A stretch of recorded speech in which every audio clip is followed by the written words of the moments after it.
On a à la fois rien changé et tout changé parce qu'on a changé l'état d'esprit. De s'autoriser finalement à rêver et à rêver de la façon la plus grande possible. Donc le sujet, c'est pas qu'ils aient les compétences, c'est comment on favorise l'accès à ces compétences au bon moment. Et moi je pense qu'on gagne ou qu'on peut perdre des courses grâce ou à cause des remplaçants. Qu'est-ce qu'on peut réaliser de mieux? C'est-à-dire au mieux, qu'est-ce qu'on est capable de faire? C'est-à-dire, est-ce que tu veux être un bon coach ou est-ce que tu veux devenir un coach olympique? Parce que si tu penses que tu vas réaliser la perf uniquement avec des données et des outils, je pense que c'est une illusion. Salut et bienvenue dans un nouvel épisode de Secret d'entraîneur. Cette semaine, je suis extrêmement content et même fier de te présenter l'échange avec Julien Sastre. Alors Julien, si tu ne le connais pas, c'est l'entraîneur de BMX Race qui a réalisé juste le triplé au JO de Paris. Alors c'est une performance qui avait déjà eu lieu dans le passé, il y a 100 ans, à Paris encore une fois, et dans les JO d'hiver, il y a un peu plus d'une dizaine d'années. C'est un échange qui, j'en suis persuadé, quel que soit ton niveau ou la discipline dans laquelle tu entraînes, te servira grandement. Parce que dans cet épisode, on va voir aussi comment Julien a pu réaliser ce rêve, parce que c'était un petit peu le seul à croire au triplé olympique pour ces Jeux 2024. Comment il a réussi à convaincre le staff de le suivre, mais également les coureurs. Et tu vas voir que c'est une discipline où il y a une énorme concurrence. Donc, tous ces choix de sélection, qu'est-ce qu'il a mis en place, comment il a réussi à manager son groupe, à gérer un petit peu la pression qui n'avait pas été gérée au top, on va dire ça comme ça, et c'est de ses mots à lui, à Tokyo, parce qu'à Tokyo, il y avait 3 finalistes également sur 8. Donc la chance de médaille était quand même importante et il y en a eu 0. Pour finalement arriver 3 ans plus tard sur les Jeux de Paris avec un triplé.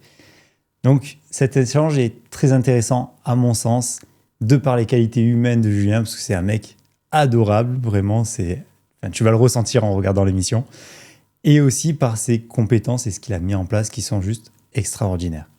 Donc j'espère que l'épisode te plaira, et on se retrouve en fin de vidéo pour que je t'annonce des surprises. Julien Sastre, bonjour. Salut. Bienvenue sur Secret d'entraîneur. Pour ceux qui ne te connaîtraient pas, qui es-tu ? Alors, la fameuse question. Alors déjà, merci de m'accueillir. Qui je suis? Je vais tenter de répondre à cette question-là, peut-être pas parce que je fais, mais peut-être par l'entrée de mes valeurs. Je dirais que je suis un aventurier qui est guidé par ses rêves, mais par l'amour des siens aussi, et à la recherche de défis collectifs. Peut-être un brin anticonformiste, authentique, ça c'est sûr. Et je suis quelqu'un qui aime à choisir son destin tout en entraînant les autres, qui pense d'ailleurs qu'on n'est rien sans les autres. Et pour compléter, parce que ça fait déjà pas mal, je dirais que j'aime à croire que tout est possible. Et que je sais devenir quelqu'un d'extrêmement déterminé quand je suis porté par ce en quoi je crois. C'est super intéressant parce que croire que tout est possible, c'est aussi aller provoquer un peu le destin. Ouais. Comment est-ce qu'on provoque le destin ? Comment est-ce qu'on provoque le destin ? Je pense ça part déjà de 2 choses. Un, le travail sur soi, qui est, je pense, la base de beaucoup de choses, qui permet de savoir où on habite, qui permet de savoir d'où l'on part, avec quelle force, peut-être quel point de vigilance également, jusqu'où on est prêt à aller, qu'est-ce qu'on est capable de choisir et non plus de subir. Donc voilà, c'est peut-être le premier point de départ. Et le deuxième élément peut-être sont les rencontres. Le fait d'être ouvert, curieux, de pouvoir se nourrir des choses et des gens qui nous intriguent, qui nous font nous poser des questions, parfois des questions dérangeantes, d'aller creuser, Voilà, je pense que c'est une grande source de richesse. Donc voilà, peut-être la combinaison de ces deux choses, savoir d'où l'on part et être ouvert aux rencontres et aux gens qui peuvent nous nourrir, ça peut aboutir à ce qu'on se dit là. Ouais. Qu'est-ce qui te nourrit, toi, au quotidien ? Ce qui me nourrit au quotidien, alors je l'ai dit un peu dans l'intro, forcément l'amour des miens. Moi, je suis quelqu'un qui a été élevé un peu en tribu. Donc ça c'est mon socle, on va dire. La mise en défi, la mise en risque, le challenge. Voilà, et en particulier le challenge collectif. Pareil, le groupe, ça fait partie un peu de mon ADN. Et du coup, voilà, c'est pas tellement l'aventure individuelle qui m'a construit, mais plutôt l'aventure collective. Donc, on va dire, voilà, le challenge et le défi collectif. Et puis, oui, et puis les relations amicales, les relations, alors même dans le milieu professionnel, hein, les relations que je peux tisser avec mes collègues, que je vois comme finalement ces relations-là comme des leviers de progression, de performance également. Enfin voilà. Génial. Et c'est drôle parce que tu parles de ce côté de tribu. Et finalement, quand tu m'expliques ça, je comprends mieux la perf pour laquelle on te connaît le plus, qui est un triplé olympique. Tu es le seul entraîneur de l'histoire à avoir fait ça. Enfin, deuxième entraîneur de l'histoire, en vie en tout cas. Alors, ouais je mets un petit bémol, parce qu'effectivement, sur les sports d'été, avant Paris, j'avais creusé un peu le sujet, et effectivement, pour me dire, est-ce qu'il y aurait des gens qui pourraient venir témoigner auprès de l'équipe, qui auraient déjà réalisé ce genre de performance-là. Effectivement, l'été, il fallait remonter à 100 ans en arrière, à Paris en 1924. Bon, ceux-là, ils n'étaient plus là. Alors, pour la petite info du jour, c'était des gymnastes sur le saut de cheval en travers. Donc voilà, pour l'époque, 1924, Paris. Et donc, du coup, j'ai cherché un peu plus large, et notamment dans les sports d'hiver. Et puis, 10 ans avant Paris, donc en 2014, l'hiver à Sochi, le ski cross, qui, peut-être pas par hasard ou pas, une discipline jumelle à celle du BMX Racing. Et donc, je fais un petit clin d'œil à Michel Lucatelli, le sélectionneur de l'équipe de France de ski cross, et où ils sont venus nous voir 10 jours avant Paris. Et on a partagé avec eux, l'équipe a partagé avec eux, et les athlètes qui avaient participé aussi, pour la plupart, à cette aventure-là. 10 jours avant de rentrer Incroyable. En compétition. Et du coup, vous avez réussi en tribu aussi. Exactement, on a réussi en tribu. On appelle ça, dans le jargon, la French Connection. Un peu plus saine, celle-là. Ouais, c'est exactement. Exactement. Et justement, c'est intéressant aussi quand tu as une perf comme ça qui est un peu unique. Une chose que moi, je me suis posée en voyant ça, c'est quand tu finis deuxième et troisième de cette course-là, comment est-ce que tu réagis ? Comment les sportifs ont réagi à ça ? Je pense qu'il y a eu différentes temporalités. Déjà, alors l'image dont tout le monde me parle tout le temps, et pour cause. C'est cette fameuse image-là à l'arrivée, où Joris qui passe la ligne en premier, Joris Daudet, et Sylvain André qui est deuxième, se retournent pour voir si effectivement le troisième c'est bien Romain Mailleux. Cette image, elle est assez folle, parce que en fait, si tu connais l'histoire, c'est-à-dire que en disant cette équipe, ta question me fait ouvrir sur un champ peut-être un peu plus large. Moi, j'ai été 10 ans à la tête de cette équipe de France. En 10 ans, cette équipe, en toute humilité, elle a beaucoup gagné sur la scène mondiale. On a un championnat du monde par an. En gros, cette équipe de France, en 10 ans, elle a gagné 5 titres mondiaux sur 10 possibles, avec 4 pilotes différents, et 15 médailles mondiales sur donc 30 possibles, pareil en 10 ans. Donc en toute humilité, il n'y a aucune équipe au monde dans notre discipline qui a ces stats-là. Maintenant, en 10 ans aussi, avant Paris, chez les hommes, il y avait eu 0 médaille olympique. Ce qui fait que tous les gens commençaient à nous dire, tout le monde autour de nous commençait à nous dire, c'est bien les gars, vous gagnez des médailles mondiales, mais quand est-ce que vous commencez à gagner des médailles olympiques ? Et par exemple, quelqu'un comme Joris Daudet, qui fait champion olympique, ça fait 12 ans, au moins 12 ans, il était déjà de la partie à Londres, ça fait au moins 12 ans qu'il court après la seule médaille qu'il n'a pas à son palmarès, qui est peut-être le palmarès le plus étoffé de la discipline. Et que la première chose qu'il fait quand il passe la ligne, c'est pas lever la main, mais c'est de se retourner pour voir qui il y a derrière. Mais c'est ça qui est dingue. Et c'est ça qui est fou. Et je me dis que quand ils font ça, parce que c'est la même chose pour Sylvain, et puis je tire aussi un grand coup de chapeau à Romain, parce qu'en fait le triplé, il tient vraiment sur lui, sur sa capacité à pas lâcher, à protéger à un moment donné aussi les autres qui sont devant, à contenir la concurrence qui pousse derrière. Donc un grand merci et un grand coup de chapeau à lui, parce que sans lui, il n'y a que lui à ce moment de la course qui sait qu'il peut y avoir un triplé, qui du coup a beaucoup, je pense, de pression sur les épaules. Et donc, c'est fou parce que je me dis qu'en faisant ça, ils m'étonnent moi-même et qu'en m'étonnant moi-même, ils étonnent aussi forcément nos adversaires. Et c'est peut-être là-dedans que va se jouer la performance un peu exceptionnelle. Donc, pour revenir à ta question, au-delà de ça, je pense qu'il y a différentes temporalités. À chaud, sur le coup, forcément, c'est l'euphorie. C'est l'euphorie collective, le public qui se met à crier et 1, et 2, et 3 héros. Enfin bref,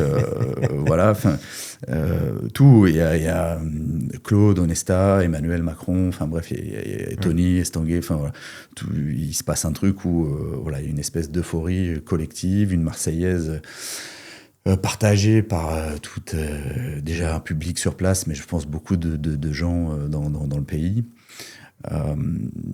Donc là, à ce moment-là, il y a une espèce d'euphorie collective. Et je pense que plus le temps passe, et plus notamment pour je ne vais pas trahir le secret parce qu'il en parle, notamment pour Romain, qui fait 3e et qui, en fait, les 3 sont champions du monde quand ils se présentent à Paris. Donc les 3 veulent gagner. Sylvain, c'est un peu particulier, qui fait 2 parce que lui a passé un hiver avant 2020, donc l'hiver 2023-2024, très compliqué parce qu'il s'est blessé, il a passé presque un peu plus de 4 mois sans faire de vélo, sans faire de compétition. En gros, en 2024, il fait 2 compètes, une qui s'appelle le championnat du monde pour se sélectionner aux Jeux finalement, où il fait 3e, et la deuxième qui est les Jeux Olympiques où il fait 2e. Donc je dirais que lui, je pense que à ce moment-là, et dans ces conditions-là, lui, il est, je pense, très content de faire vice-champion olympique. Même si, il faudra discuter avec lui, peut-être savoir où il en est maintenant. Et Rome, je pense qu'il arrive vraiment en pleine bourre et avec des grandes ambitions d'être champion olympique. Il arrive, c'est lui qui arrive en tête dans le premier virage pour quelques mètres ou quelques centimètres. Et qui fait le choix aussi de privilégier une trajectoire un peu safe, c'est-à-dire ne pas forcer, et pour pas risquer finalement de mettre tout le monde au tapis, et notamment les 3 Français au tapis. Et en prenant cette décision-là, il sait qu'il ne gagnera pas la course. Et donc du coup, dès le premier virage, il sait qu'il ne gagnera pas la course. Et donc du coup, il fait tout le job pour qu'il y ait le triplé. Et donc tout le job même en étant déçu, de savoir qu'il ne gagnera pas la course, de se dire, le triplé, on va le faire, et de contenir, comme je l'ai dit, la concurrence. Et donc lui, sur le coup, je pense qu'il y a une petite pointe de déception, mais qui est très vite gommée par l'euphorie collective. Je pense qu'il y a une très grande satisfaction. Juste derrière, en plus, 20 minutes après, il y avait la finale des femmes. Et sa compagne, qui est australienne, Saka Kibara, fait championne olympique. Je pense qu'il a dû être même davantage content pour elle que pour lui, de base. Et je pense qu'avec les mois qui passent, lui, ça lui a fait très mal. Et qu'aujourd'hui, cette course-là, je pense, reste comme une course importante, mais je pense qu'il veut corriger le tir, à mon avis. Donc, rendez-vous à Los Angeles. Rendez-vous, je l'espère pour lui. Je croise tous les doigts, les mains, les pieds, pour que ça le fasse à Los Angeles. Et comment est-ce que tu as réussi à construire une tribu finalement aussi puissante? Parce que c'est quand même dingue de te dire, sur une finale de JO, je vais, entre guillemets, me sacrifier ou sacrifier ma médaille d'or potentielle pour qu'on réussisse ensemble. Parce que c'est un peu ça, je pense, même inconsciemment, qui s'est passé, non? C'est beaucoup d'étapes. Ouais, oui, c'est exactement ça. C'est-à-dire que là, ce que je viens de raconter, c'est comment les trois choisissent, à un moment donné, dans la course, et notamment en entrée, et dans ce premier virage, parce que Sylvain a aussi l'occasion de ruiner complètement la course de Romain en sortie de premier virage, lui, pour le coup, et lui laisse un couloir d'accélération, il ne le sert pas jusqu'au bout, et au risque de se faire doubler et de peut-être pas être sur le podium. Et en fait, ils ont eu donc 2 occasions pour presque s'annuler les uns les autres et anéantir leurs espoirs de médaille aux uns et aux autres. Et à ce moment-là, dans le premier virage, ils choisissent finalement de mettre leurs individualités au service du collectif et de créer ce qu'on a appelé, nous avant, la patrouille de France. Voilà, comme image qui revenait un peu, l'objectif c'était de créer cette fameuse patrouille de France.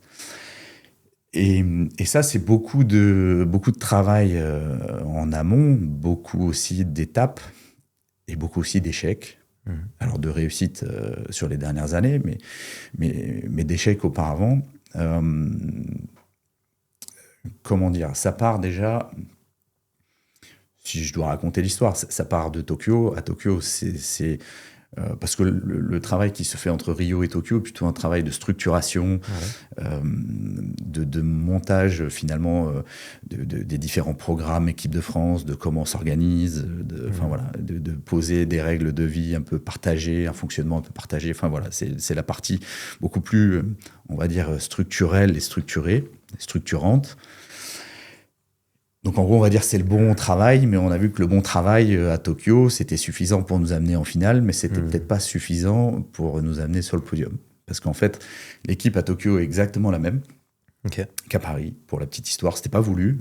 Et en plus, on a un collectif très dense, notamment chez les hommes, où on a 7-8 athlètes qui sont peut-être pour les 3 que vous avez vus à Paris, il y en a peut-être 3 autres qui auraient pu faire à peu près le même job. Mais en fait, le bon travail n'est pas suffisant pour nous amener sur le podium et à la médaille. Et donc, on se rend compte qu'il faut quelque chose d'autre. Qu'il faut, alors oui, le talent, oui, parce que la performance, elle leur appartient déjà à eux. Donc oui, le talent, oui, le travail, la discipline, la rigueur, oui, tout ça. Mais pour avoir une médaille olympique, il faut quelque chose d'autre. Peut-être... je sais pas, une croyance en une histoire, une approche mentale, psychologique, qui fait que de temps en temps, le bon travail va se transformer en réussite et en résultat chiffré. Et du coup, c'est la même équipe donc voilà, c'est comme ça. C'était pas forcément voulu, mais c'est exactement la même équipe de titulaires. C'est le même remplaçant. C'est à peu près les mêmes staffs, à peu de peu de personnes près. En tout cas, avec la même philosophie. Et l'histoire nous dit qu'on passe de 3 pilotes en finale à Tokyo et 0 médaille. Ils font 4, 6, 7. Et 3 pilotes en finale à Paris et les 3 sur le podium. En 3 ans de temps. Ouais.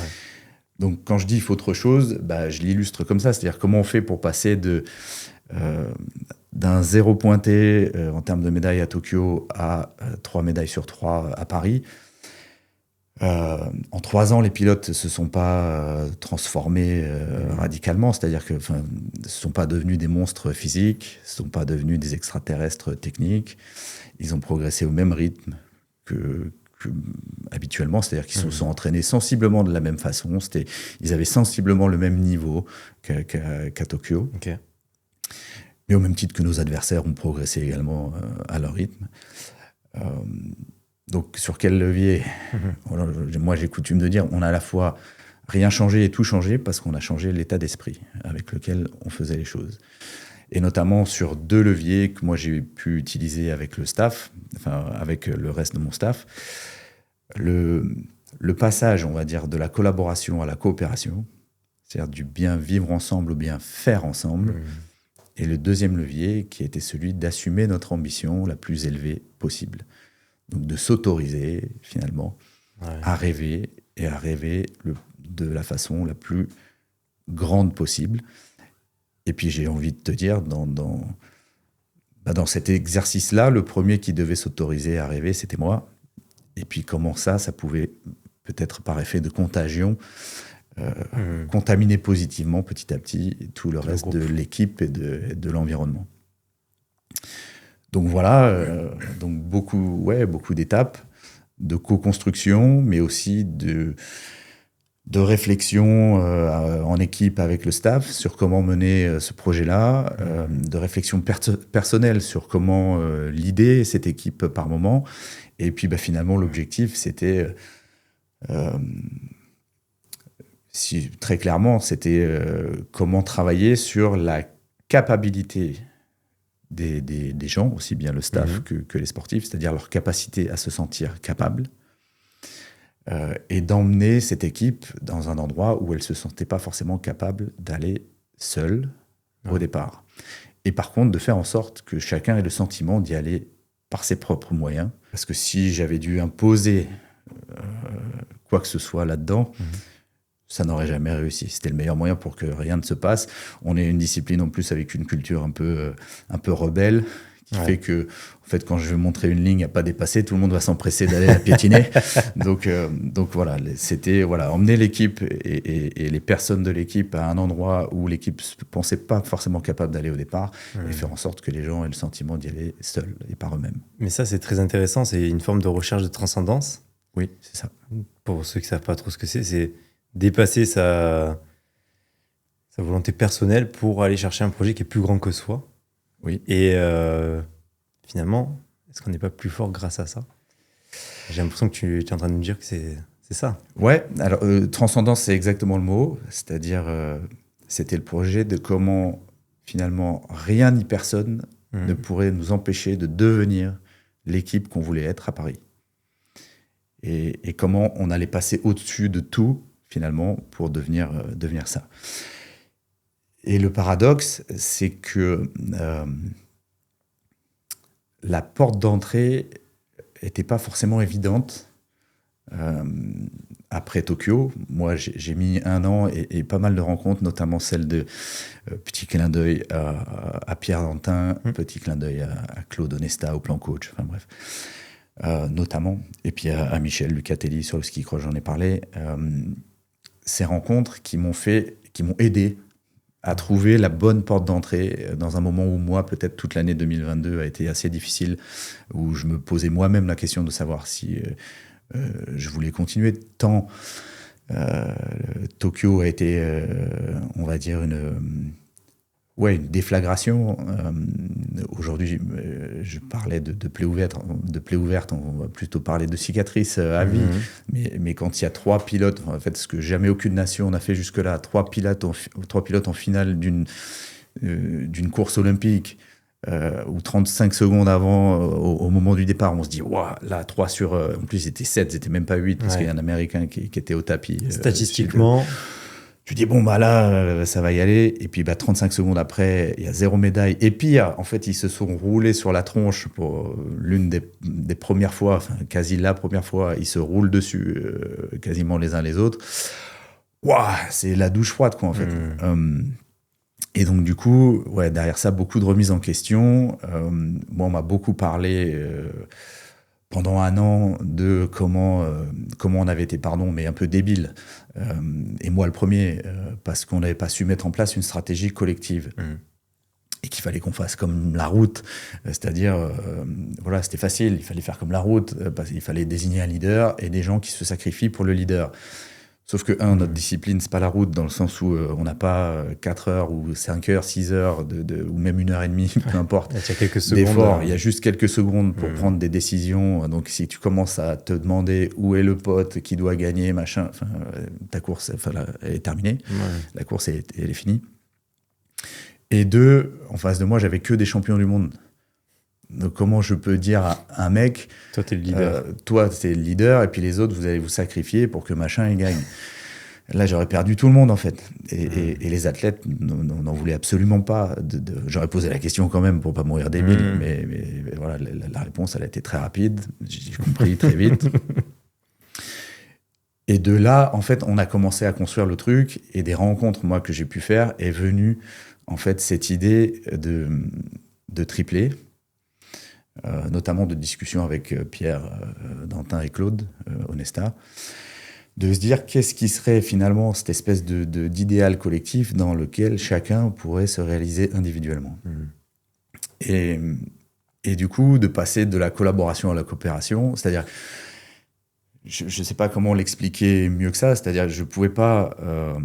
les athlètes n'ont jamais cru au triplé. En fait, eux, ils s'en foutaient du triplé. C'est-à-dire, ce qui comptait, c'était qu'on est un sport individuel. Eux, ce qui comptait, c'était d'avoir leur médaille. Et s'il y avait un pote à côté sur le podium, tant mieux. Mais s'il n'y était pas, tant pis. Eux, le seul moment presque où ils y croient, c'est sur la ligne d'arrivée, finalement. Allez, peut-être dans le premier virage. Il y a peut-être un espoir. Mais voilà, mais jusque-là, ils n'y croient pas vraiment. Donc en fait, moi, ma question, c'était de me dire comment je pars finalement de là où sont les athlètes. Je respecte leur représentation de l'activité et de la mission, finalement. C'est-à-dire que le BMX est un sport individuel. Donc ce qui veut dire qu'en compétition... Chacun pour soi. Voilà, chacun pour soi. OK, pas de problème. Par contre, comment on utilise nos singularités et nos forces en préparation. Et du coup, en préparation, parce qu'on a un niveau d'intensité extrêmement élevé au sein de cette équipe, notamment chez les hommes, avec 7-8 pilotes en mesure d'aller chercher des médailles et des titres au niveau mondial, comment on utilise ça? Parce que si on n'utilise pas, on se prive juste de notre atout majeur. Complètement. Comment on utilise ça pour se préparer ensemble, en équipe? Parce qu'en fait, le niveau d'intensité, si tout le monde joue le jeu en fait, à l'entraînement et ne se cache pas et de façon authentique, s'implique de façon authentique, sincère et maximale à chaque entraînement, on va générer à l'entraînement un niveau tel d'intensité que ce niveau-là va nous permettre d'arriver en compétition avec un niveau, on l'espère, supérieur à celui de nos adversaires, donc de gagner plus de compétition, et qui dit gagner plus de compétition, on dit un niveau de récompense bien supérieur. Donc ce qui fait que même si tu ne penses qu'à toi, ce que tu vas générer avec les autres sera généralement, te récompensera finalement beaucoup plus que ce que tu aurais pu générer seul. Et donc du coup, ça les athlètes l'ont compris, parce que ça partait de leur représentation, ça partait de nos forces en tant qu'équipe, et du coup ça devenait finalement quelque chose de logique, et en plus de ça de responsabilisant, parce qu'en fait à toutes les étapes ils ont toujours eu le choix de s'investir là-dedans ou non. Et donc du coup voilà, les athlètes se sont saisis de ça et commençaient à repartir des stages qu'on organisait, ou enfin voilà, des séances d'entraînement rincés, non pas parce qu'on s'entraînait H24, mais rincés mentalement parce qu'ils y mettaient nerveusement toute l'implication, voilà, une implication maximale à chaque fois. Donc il y a eu ça pour la construction de la tribu. Ouais. Donc il y a aussi faut aussi redonner aux athlètes ce qui leur appartient, c'est-à-dire qu'il y a ce qui se passait aussi en équipe et ce qui se passait en dehors. Cette équipe, elle avait aussi une vie en dehors. C'est des athlètes qui partaient aux États-Unis, par exemple, sans l'équipe de France, et qui se retrouvaient finalement avec pas d'encadrement, des moyens réduits un peu, et du coup qui resserraient les liens quand ils allaient sur le championnat américain, qui est l'un des championnats les plus relevés au monde. Voilà, donc nous, notre vocation en tant qu'équipe de France, c'est pas forcément d'aller gagner le championnat américain, c'est d'aller gagner les championnats du monde et les Jeux Olympiques.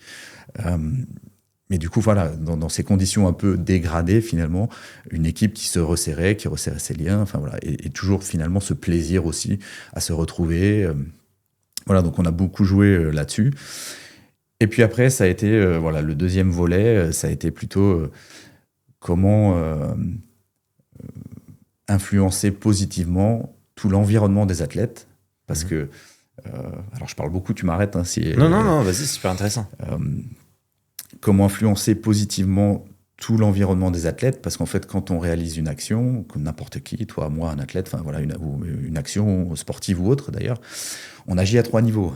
On agit au niveau de notre cerveau, qui est le siège de notre cognition, qui est incarné dans un corps, qui est le siège de nos émotions, et ce avec quoi on réalise finalement aussi l'action, qui est lui-même incarné dans un contexte et dans un environnement.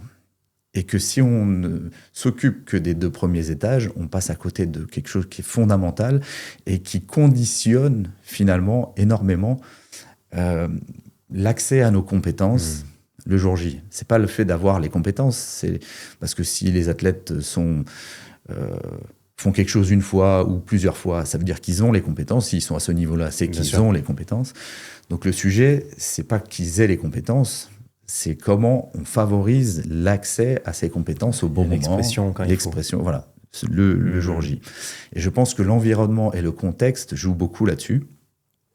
Et du coup, moi, mon travail, vous aurez compris que je ne pouvais pas rentrer par l'aspect cognitif sur le triplé, je vous le dis, encore une fois, les athlètes, ils n'ont jamais vraiment cru à ce triplé-là. Quand je leur ai dit, alors, je suis arrivé avec ça pratiquement 2 ans avant les Jeux Olympiques, avec cette idée-là, parce que, comme je vous ai dit, on a gagné beaucoup de médailles mondiales, et finalement, 0 médaille olympique avant Paris chez les hommes, avec des garçons qui ont été martyrisés, une équipe qui a été martyrisée par les Jeux Olympiques, et donc du coup, qui rentrait dans une espèce de résignation apprise, de pessimisme des Jeux, en mode « Oh, mais les Jeux...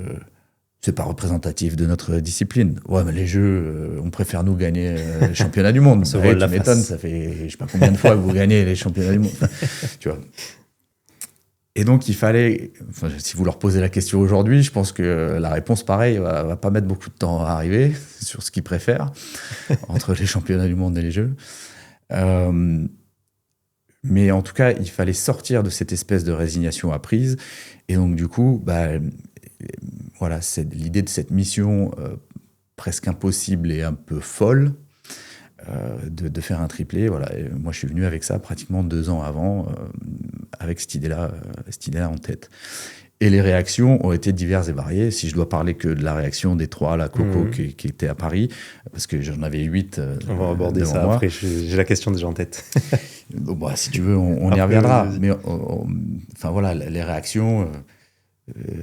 Rome, qui est peut-être le plus cartésien, entre guillemets logique, qui me dit ouais, c'est vrai que si on est 3 à pouvoir gagner des médailles, ouais, ça paraît logique, pourquoi pas. Mais bon, en fait, lui, il n'a jamais cru.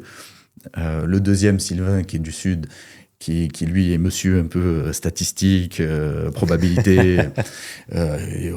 Jules, vas-y mollo, parce que c'est du BMX, c'est quand même fortement improbable ce que tu nous dis là.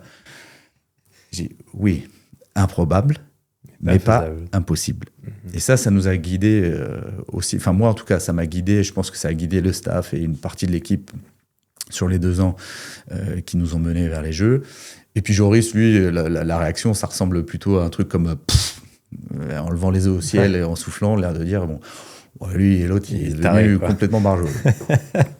Donc, ça ressemblait un peu à ça. Donc, du coup, je ne pouvais pas rentrer par cet aspect réflexif et voilà, c'est parce que ça ne leur parlait pas, le triplé. Et je me suis dit, si je ne peux pas rentrer par le haut, comment je peux rentrer finalement par un autre endroit, et qui est l'environnement, finalement. Je vous ai dit, c'est à peu près la même équipe. Moi, j'ai été sélectionneur de cette équipe pendant 10 ans. Ça a été à peu près la même équipe pendant 10 ans, ce qui veut dire on se connaît très bien. Je connais leur famille, leurs amis. Enfin, voilà, eux, ils connaissent la mienne. Enfin, on se connaît extrêmement bien. Donc, quand je dis rentrer par l'environnement, ça a été contaminé positivement tout cet environnement en partant de ma hiérarchie, puis après du staff, de m'assurer qu'avec le staff, on était dépositaire finalement de ce rêve-là et qu'on était bien tous sur la même longueur d'onde, de leurs entraîneurs individuels, parce que moi j'étais le head coach de cette équipe de France, je n'étais pas leur entraîneur à chacun individuel, Et donc, du coup, de m'assurer que chaque entraîneur individuel aussi est bien aligné et que leurs enjeux individuels, qui à la base ont plus de raisons de s'opposer que de s'associer, hein. Bien sûr. Donc, que leur enjeu individuel colle bien aussi avec l'objectif collectif, ce qui revient à dire tous à sa place et tous unis dans la même direction. Puis petit à petit aussi, les familles, les amis des athlètes, puis les médias.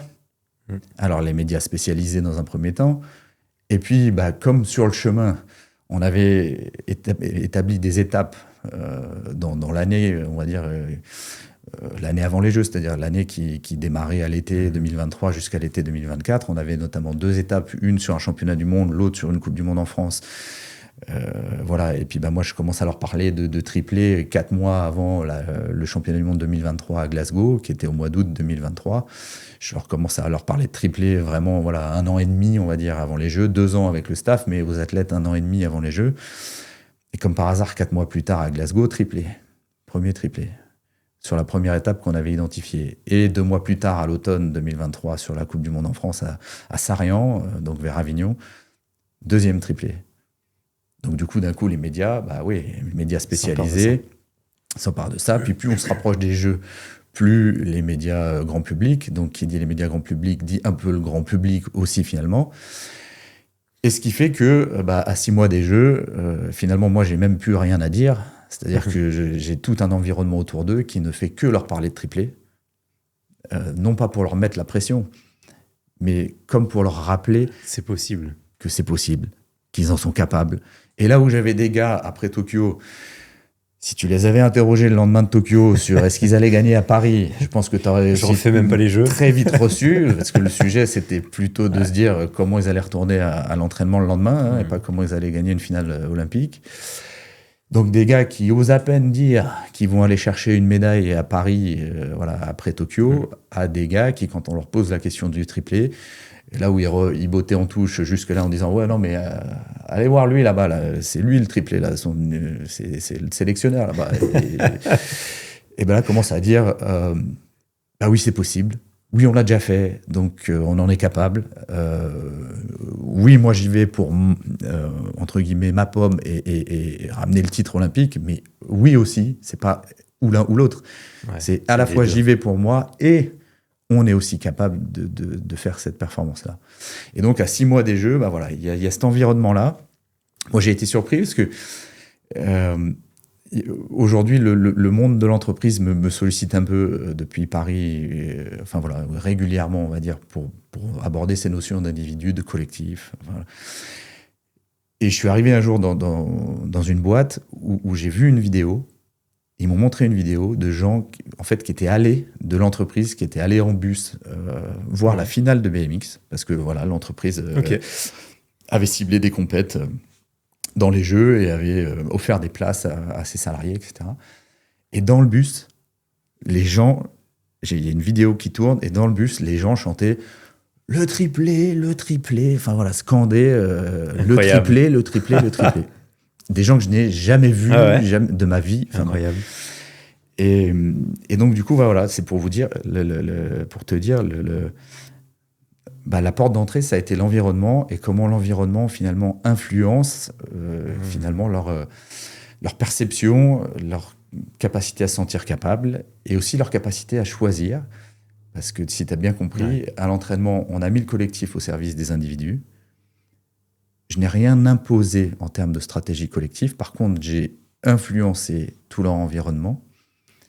Et c'est eux qui, dans la course, ont choisi de mettre leurs individualités, cette fois, au service du collectif.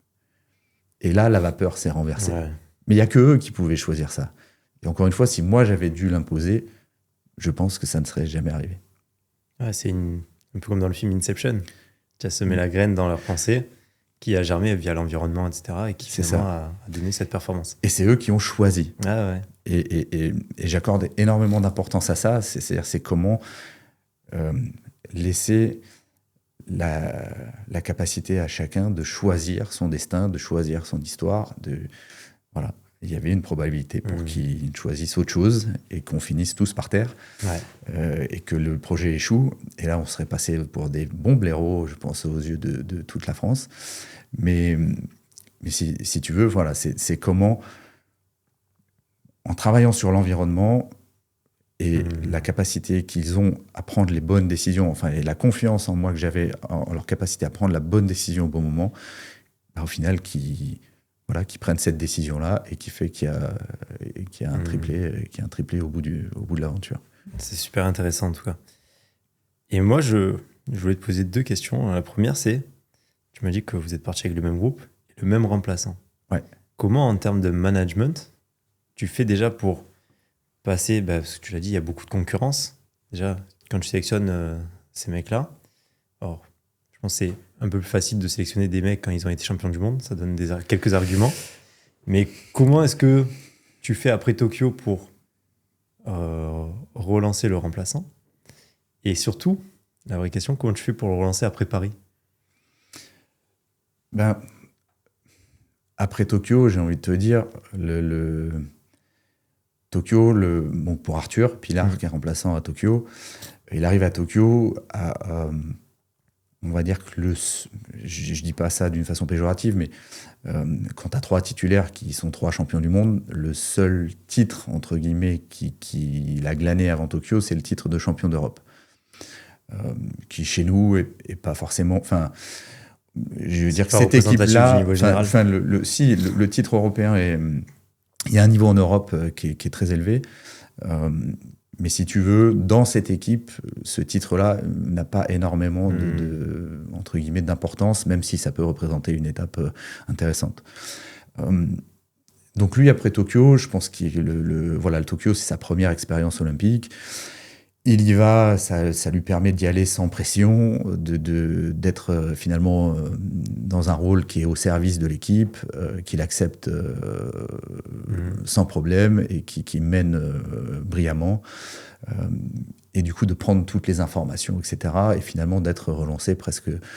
C'est lui presque qui était le plus fortement relancé après Tokyo et qui avait le plus d'envie presque après Tokyo. Il a l'écro, quoi. À Paris, c'est un peu différent. À Paris, donc les 3 titulaires sont 3 champions du monde. Lui, il arrive vice-champion du monde. Arthur, il est vice-champion du monde en 2023, donc ce fameux Glasgow 2023. Donc c'est pour vous dire aussi le niveau au sein de l'équipe. Hein. Chez nous, un vice-champion du monde, il est remplaçant au jeu. Donc déjà, la position est moins évidente parce que c'est la 2e fois. Et donc du coup, ça part déjà par comment on construit ce rôle-là. Quel est le rôle du remplaçant ? Et moi, je pense qu'on gagne ou qu'on peut perdre des courses grâce ou à cause des remplaçants. C'est-à-dire que, pourquoi je dis ça, c'est que... Mais je pense que c'est vrai dans beaucoup de sports. Enfin, après, moi, je trouve que c'est vrai chez nous, mais ça peut être vrai dans beaucoup de sports. Finalement, les titulaires, le niveau des titulaires va à peu près s'équilibrer au moment de la compétition. C'est-à-dire que tous vont faire globalement un peu la même chose, techniquement, physiquement, etc. Et donc, qu'est-ce qui va faire la différence ? Finalement, ça va se jouer à l'échelle des remplaçants en préparation chez nous. Alors, sur les sports co, ça peut être en match, mais chez nous, ça va être en préparation. C'est-à-dire comment le remplaçant, par son niveau... Challenge. Va venir challenger les titulaires au quotidien. Mais sur 2 plans, c'est-à-dire que, on peut élever le niveau sur 2 plans, c'est-à-dire sur le niveau d'intensité dans l'entraînement pur et dur, c'est-à-dire dans les situations de confrontation. On est un sport à confrontation. Donc dans le niveau qui va amener sur la piste à l'entraînement. Donc là, vice-champion du monde, c'est évident qu'il va challenger les autres, il va les pousser. Mais en même temps, par son état d'esprit. C'est-à-dire par sa capacité à accepter la mission qui lui est confiée, c'est-à-dire que le rôle de remplaçant, c'est comment tu te décentres finalement un peu de ton nombril. C'est presque le rôle le plus, entre guillemets, le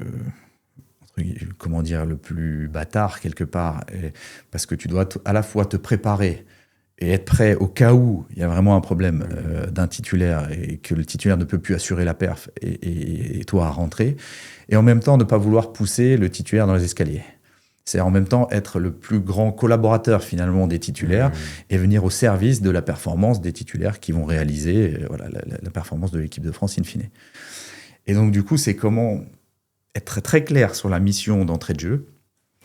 Pour faire simple, une fois les titulaires sélectionnés, et moi j'avais la possibilité de faire appel à 3 remplaçants. Enfin, faire appel pour le poste de remplaçant à 3 pilotes différents. Et du coup, c'est de leur expliquer très clairement ce qu'on attend de ce poste-là et est-ce qu'ils sont prêts, oui ou non, à se mettre au service des titulaires et de l'équipe. Donc, si tu veux, c'est d'être clair sur la mission. Donc, sur les 3, tu en avais un jeune qui, lui, avait envie, avait bien compris la mission, mais me dit, en fait, c'était blessé à l'épaule. Et avait mené toute la fin de la qualif en espérant pouvoir décrocher un truc, mais finalement, il dit, moi, avec mon épaule, je vais me faire ouvrir en fait à l'entraînement, et du coup, je vais pas amener le niveau d'intensité à l'entraînement dont tu parles.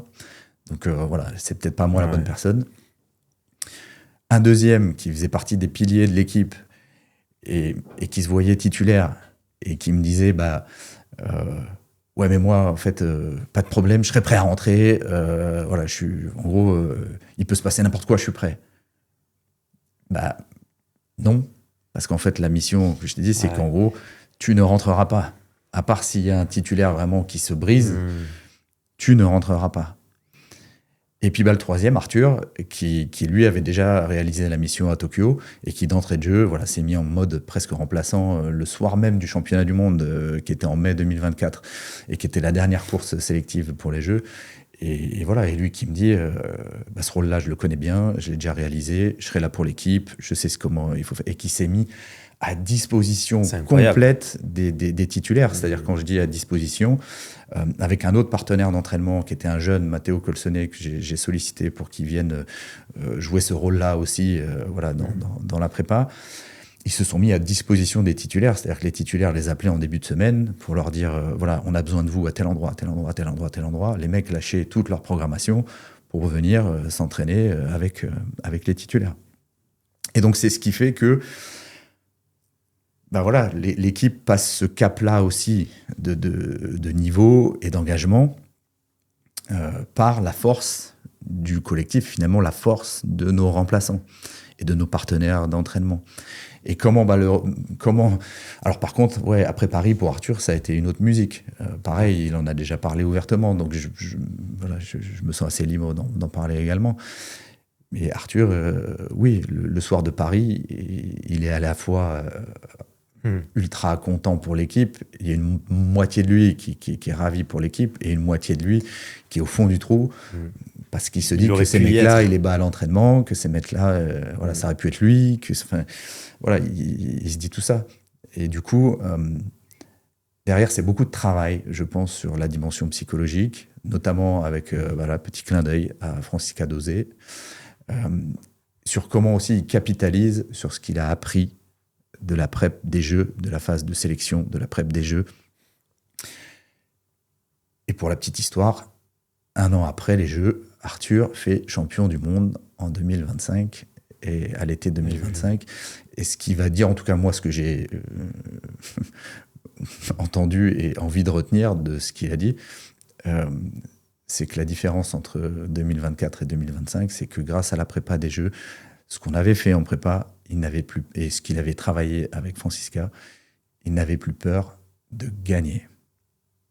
Et je pense que si on doit moi j'aime bien parler d'héritage, et si on doit parler d'héritage concernant ce qu'on a fait aux Jeux pour cette équipe de France, c'est que les athlètes aujourd'hui et les pilotes n'ont plus peur de gagner.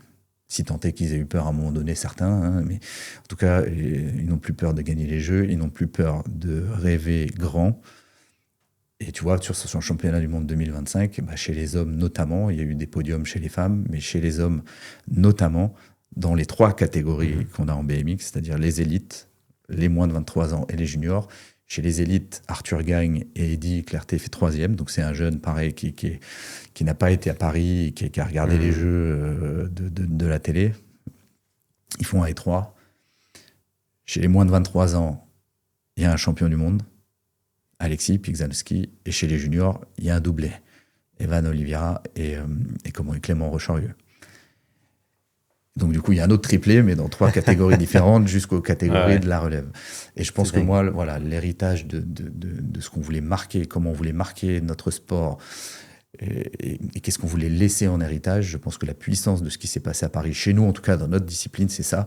C'est de se dire qu'aujourd'hui, pour les Français, quand on se pointe sur une compétition, on y va pour gagner, on n'a plus peur de gagner, et que c'est possible de même d'être à plusieurs sur le podium. Peur de gagner, c'est quelque chose qu'on aborde peu, mais qui finalement est extrêmement présent dans le sport. Oui. Pas que de haut niveau d'ailleurs, oui. Mais toutes les échelles. Comment est-ce que tu combats ça ? J'ai envie de te dire, c'est même extrêmement présent dans notre culture, en fait, en France, parce qu'on a un rapport à l'échec déjà très compliqué. L'échec, c'est mal. Là où des anglo-saxons sont nourris presque avec... En gros, si tu n'échoues pas, c'est que tu n'as pas vraiment essayé. Et donc, du coup, c'est plutôt quelque chose de positif. Et du coup, c'est comment on transforme ce rapport à l'échec. Donc, pareil, là aussi, ça se fait avec un travail plutôt sur la dimension mentale et psychologique. Comment, en tant que leader aussi, moi, quel rapport à l'échec j'ai ? Comment j'accepte ? Je veux pas dire que je les aime, les échecs, mais comment je les accepte et je m'en sers auprès des individus, auprès de l'équipe, pour continuer d'améliorer. C'est-à-dire comment l'échec te raconte finalement juste l'histoire de mieux et demain. Voilà comment tu te sers de ça. Ce qui ne veut pas dire, encore une fois, aimer l'échec et vouloir absolument perdre. Non, je vous assure que même quand des fois on perd, on y va avec l'intention mais c'est une forme d'acceptation que ça peut arriver. Mais voilà, de se servir de ça. Et puis comment... Donc ça, c'est d'un côté la partie qui est liée à l'échec. Et de l'autre côté, la partie, je vais dire un gros mot, la partie transgression. C'est-à-dire comment on transgresse la norme. C'est-à-dire qu'en France, on est un pays de normes. De cases, de normes, donc de rester à sa place. Quand un gamin te dit « moi je rêve de », tu commences par dire « ouais, c'est bien de rêver, mais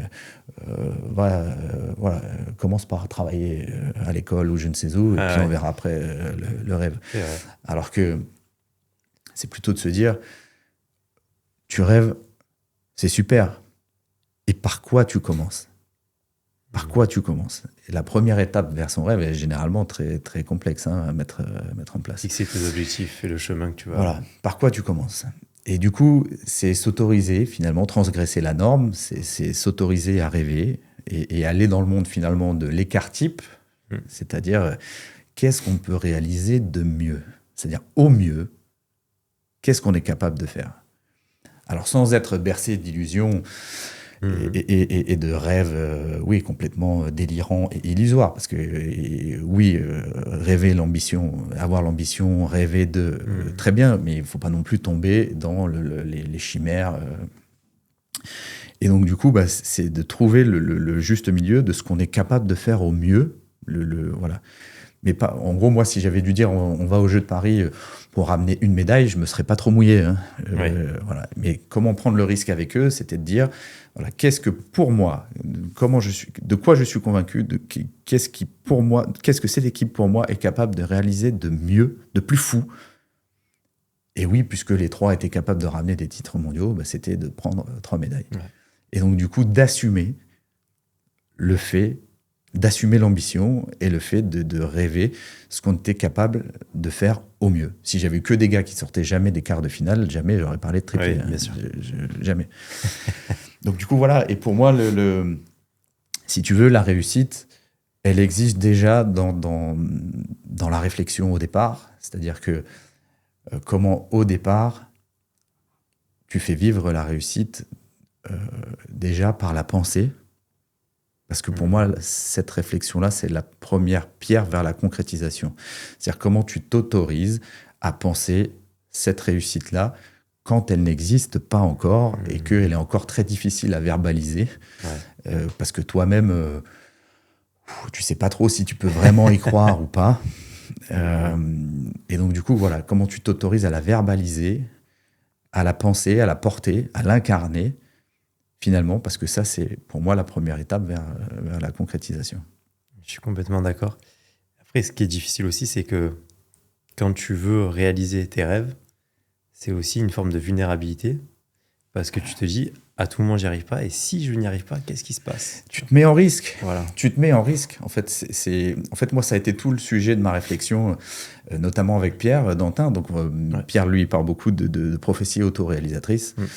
Donc, c'est-à-dire que alors, dans le cadre là de l'équipe, par exemple, là, ça a été, on parle d'effet Pygmalion, par exemple, aussi. C'est-à-dire que comment une autorité ou un système, par le fait de croire en tes chances de réussite, améliore de fait tes chances de réussite avant même que tu aies commencé une action. L'inverse est vrai aussi, ça s'appelle l'effet golem.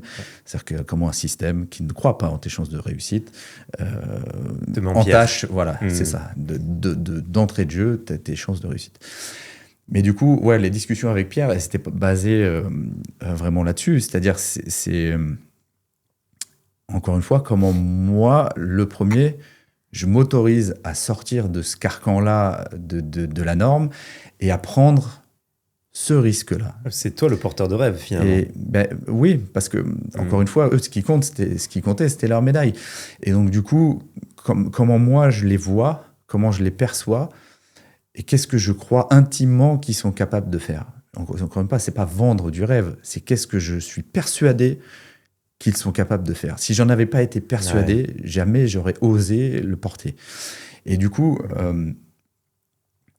c'est comment, encore une fois, moi, j'ose porter ce truc-là, parce que, tu vois, si je suis très honnête, à Tokyo, la partition qu'on a jouée avec le staff est pas la bonne. Parce que la partition a été de dire ok, qu'est-ce qu'on fait les gars, c'est quoi notre job? On amène tout le monde en finale, je vous jure que c'est vrai, c'est ça qu'on s'est dit, on amène tout le monde en finale et une fois qu'ils sont en finale, ça devient leur truc. Et en gros, parce que c'est du BMX, tout est possible. Et voilà, tu peux constater qu'on a très bien récité notre partition à Tokyo, parce que on a amené tout le monde en finale et parce que tout était tellement possible qu'on est reparti sans médaille. Ouais. Et donc du coup, je me suis dit putain, mais là, tu es devenu spectateur finalement avec le staff. C'est comme si tu avais amené les gars que jusqu'à la grille de départ et que tu les avais laissés tomber au pire des moments. Voilà, pareil, spirituellement, mentalement, tu les avais laissés tomber. Parce que bon, c'est pas moi qui pédale avec eux, ça, c'est clair. Et il vaut mieux que ce soit eux qui pédalent. Mais à ce moment-là, comme si tu les avais laissés tomber, voilà, au pire des moments peut-être auxquels ils auraient eu besoin que tu sois avec eux dans un petit coin de leur tête. Et finalement, ça a été de me dire comment finalement je peux mouiller le maillot avec eux, prendre le risque avec eux et être avec eux finalement sur cette grille de départ et les accompagner jusqu'à la ligne d'arrivée. Ça a été de me mettre en risque également avec eux. Et sans risque, pas de performance olympique. Ça, c'est Claude Onesta qui dit ça beaucoup, mais je trouve que c'est totalement vrai. Et donc, du coup, voilà, de me mettre moi en risque et de partager ce risque-là avec eux, c'est-à-dire d'assumer l'objectif sans partage et cette espèce d'idéal collectif à Paris. Et justement, ce que dit Claude, moi je le partage aussi dans l'entrepreneuriat, c'est qu'à un moment donné, si tu veux réussir quelque chose dans le monde professionnel, il faut avoir une grosse capacité à prendre des risques, à les assumer et résister au stress, plein d'autres choses.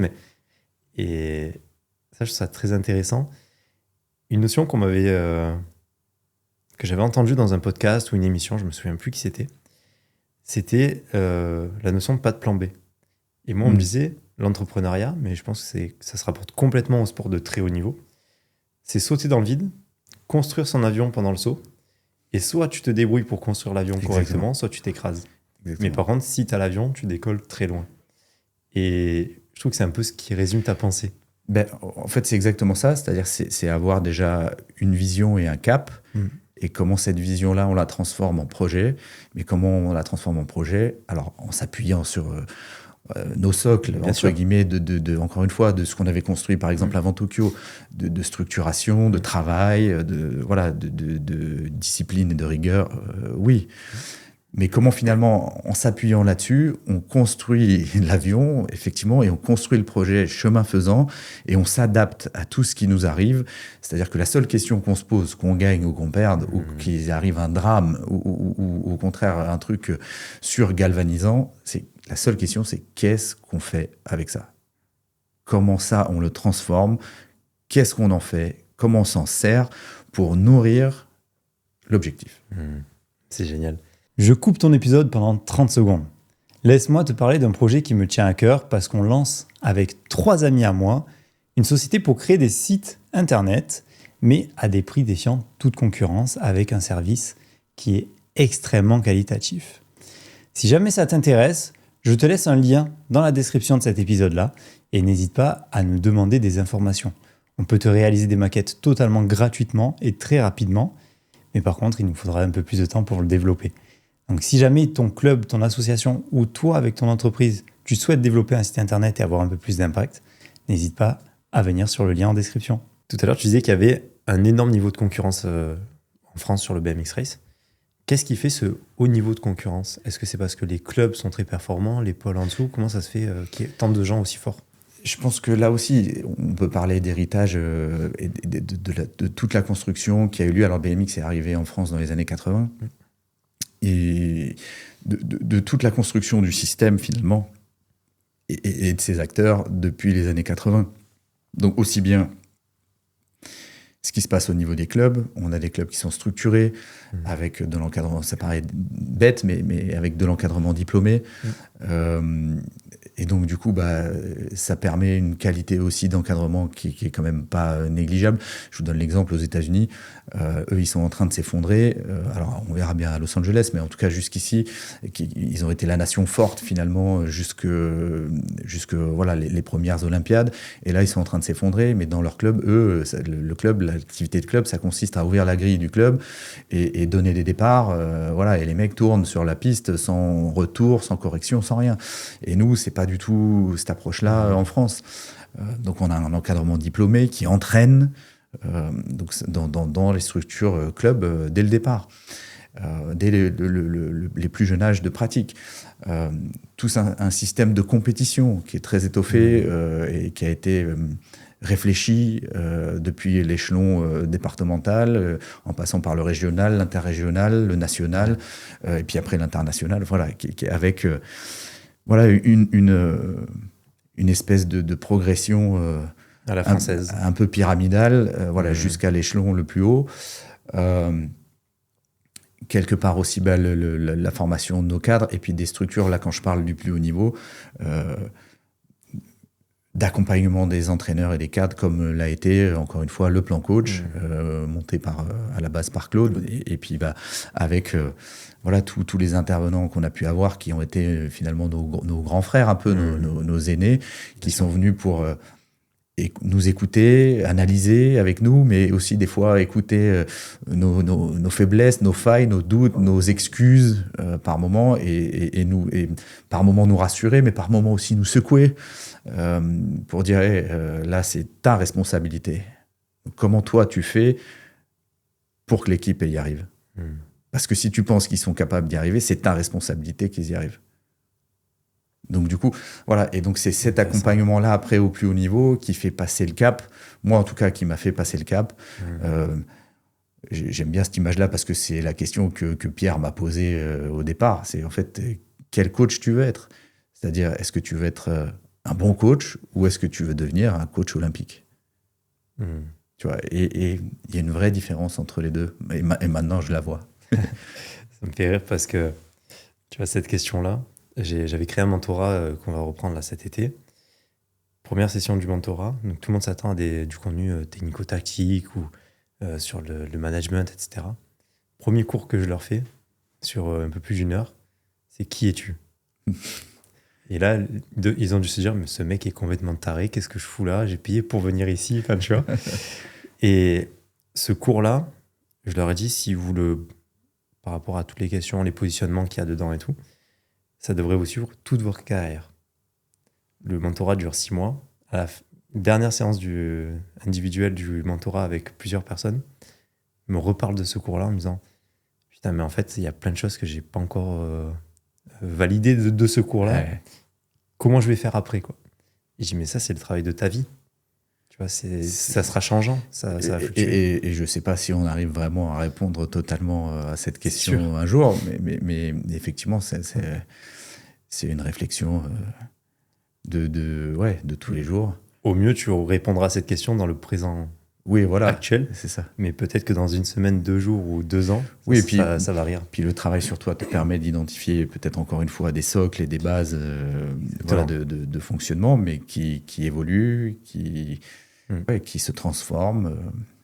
Voilà. Et donc, du coup, tu vois, le plan coach, ça a été, pour moi, tu vois, je t'ai dit, on a joué sur l'état d'esprit en équipe, ça a été la transformation de mon état d'esprit déjà, de m'autoriser aussi d'oser, de m'autoriser à rêver grand et à être, entre guillemets, le leader de cette équipe de France.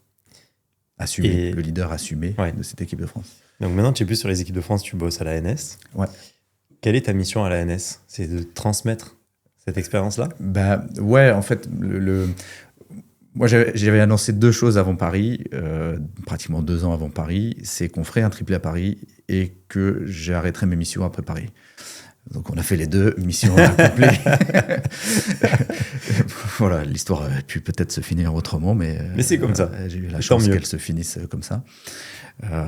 Parce que après 10 ans à la tête de l'équipe de France, 3 Olympiades, aussi une famille et des enfants, des filles en bas âge, voilà, pareil, que j'embrasse très fort. Et donc du coup, je me dis voilà, et puis peut-être aussi l'idée de me dire, les gars de l'équipe qui étaient à Paris vont arriver à, on va dire peut-être au terme de leur carrière à Paris. Pour la moitié d'entre eux, ou même un peu plus, je les ai eus chez les jeunes à l'entraînement quand ils avaient 14-15 ans jusqu'à leurs 20 ans. Ça ferait boucler la boucle, voilà, qu'on arrête ensemble. Donc, au soir de la médaille du triplé, la tendance, elle était plutôt à l'arrêt. Puis finalement, aujourd'hui, il n'y a que moi qui ai arrêté. Donc ça, c'est rigolo et puis je trouve ça cool. Mais donc, du coup, après Paris...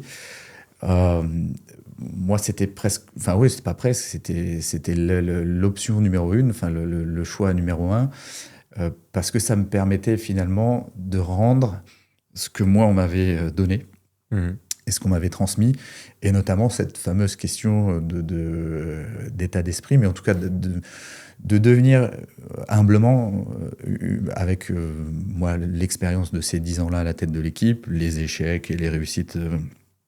dont j'ai parlé un petit peu, voilà, avec cette expérience, cette expertise-là, de devenir humblement une ressource pour les encadrements des équipes de France qui, eux, sont encore au cœur de la bataille et du combat pour aller chercher des médailles olympiques. Et donc, du coup, voilà, c'était un peu, pour moi, une suite logique de redonner, finalement, et d'essayer de transmettre ce que moi, j'avais appris et ce qu'on m'avait transmis voilà, au moment avant les Jeux de Paris. Donc, du coup, voilà, moi, j'ai une part de mes missions qui est consacrée au plan coach et donc à quel programme d'action on met en place pour aider les coachs et accompagner les coachs dans leur montée en compétences, mais les accompagner aussi des fois sur des aspects coaching, dimension mentale, voilà, dans leur quête de médailles olympiques. Donc ça, c'est une partie de mes missions. Et l'autre partie de mes missions est vraiment centrée vers les collègues. Là, avec les collègues, on a ce qu'on appelle des portefeuilles de fédération qu'on accompagne. Et donc, l'autre moitié de mes missions est centrée sur l'accompagnement de la Fédération française de ski, voilà, en vue notamment des Alpes 2030. Et puis, peut-être que l'expérience que j'ai pu avoir en préparant des Jeux en France à Paris peut leur servir, s'ils décident que ça peut leur servir dans la prépa des Alpes 2030. Bon, on attend un triplé en ski. Alors, c'est pas à moi de le crier haut et fort, mais je suis sincèrement persuadé qu'il y a certaines disciplines qui peuvent, dans lesquelles il peut y avoir le prochain triplé. Ouais. On croise les doigts. On croise tout aussi, pareil. Aujourd'hui, quel est le rôle de l'ANS en France? Parce que c'est vrai que c'est une agence qui est très connue dans le sport de haut niveau, mais on a beaucoup d'entraîneurs qui nous écoutent qui sont en club ou sur des niveaux inférieurs de compétition ou pas du tout en compétition. À quoi ça sert l'ANS, clairement? L'Agence nationale du sport, c'est un peu l'organe qui... En fait, il y a deux piliers au sein de l'ANS aujourd'hui. On va dire très généralement, c'est un peu l'organe qui s'occupe de gérer toute la haute performance, le haut niveau en France. Mais quand je dis il y a deux piliers, donc il y a un volet haute performance, ce dont je viens de parler, c'est-à-dire l'accompagnement des entraîneurs, l'accompagnement des fédérations, des dirigeants de fédérations, etc. Comment on répartit finalement la mission, c'est aussi comment on analyse et comment, avec un œil expert, et comment on répartit les moyens pour influencer les résultats au jeu, donc les moyens sur les différents collectifs, les différentes fédérations, pour influencer les résultats au jeu. Donc ça, c'est une partie du job de l'ANS, et comment on accompagne les différents projets olympiques. Et l'autre partie, c'est la partie plutôt développement, qui est un peu plus méconnue finalement, qui est un peu comment on développe le sport en France finalement, et notamment la partie des infrastructures en particulier. Les projets de clubs, les projets de certaines infrastructures qui permettent d'avoir un accès facilité à telle ou telle activité, telle ou telle discipline sportive. Enfin, voilà. Donc il y a ces deux aspects-là. Et moi, je travaille du coup du côté de ce qu'on appelle le pôle haute performance. Il y a le pôle développement et le pôle haute performance. Et moi, je travaille de ce côté-là, pôle haute performance, avec les missions que je viens de vous expliquer. Super intéressant. Sous la houlette de Yann Cuchera, qui a pris la suite de Claude Onesta, qui a créé, qui a contribué à créer, qui a été le premier porteur finalement de cette agence nationale du sport. Et Yann a pris son relais. Ouais, qui vient de la gym, je crois, non ? Ouais, exactement. Ancien gymnaste de haut niveau.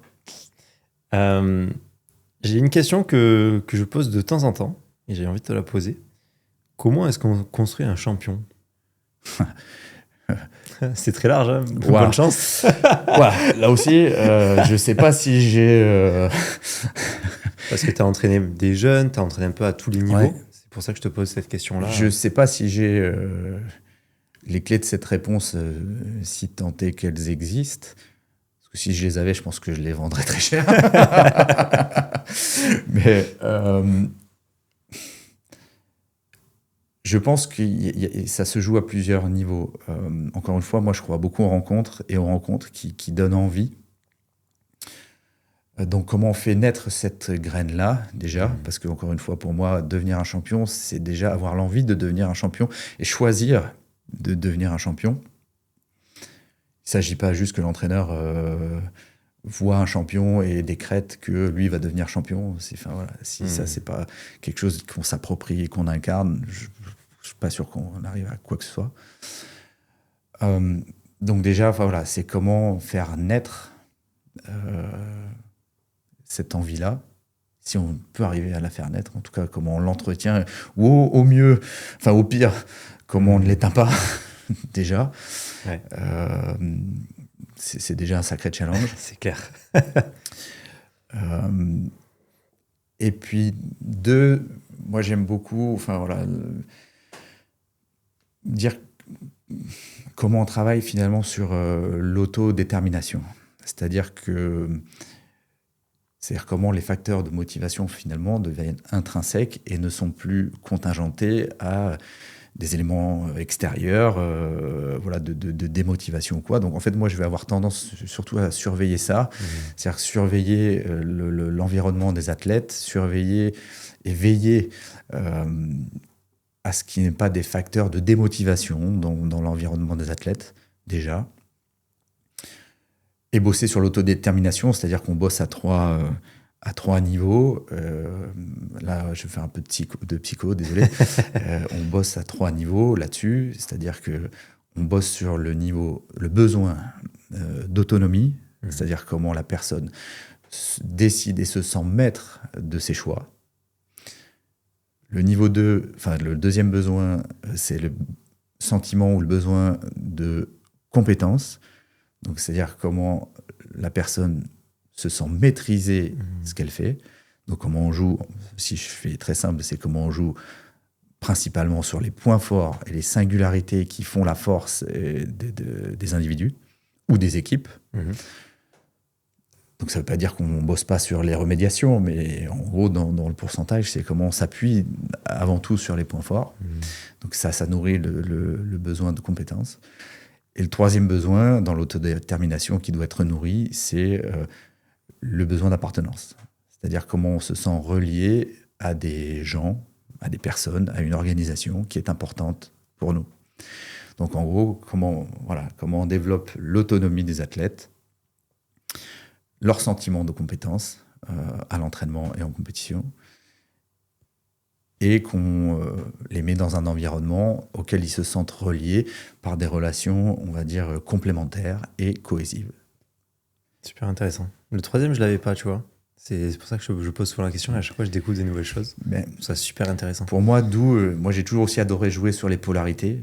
Ouais. Donc d'où aussi, alors c'est peut-être le côté un peu anticonformiste, ça. Mais comment on joue sur le collectif dans une discipline individuelle, ou à l'inverse, comment on joue sur l'individu bien sûr dans une discipline collective. Voilà, moi, tout le temps, on oppose un peu les deux.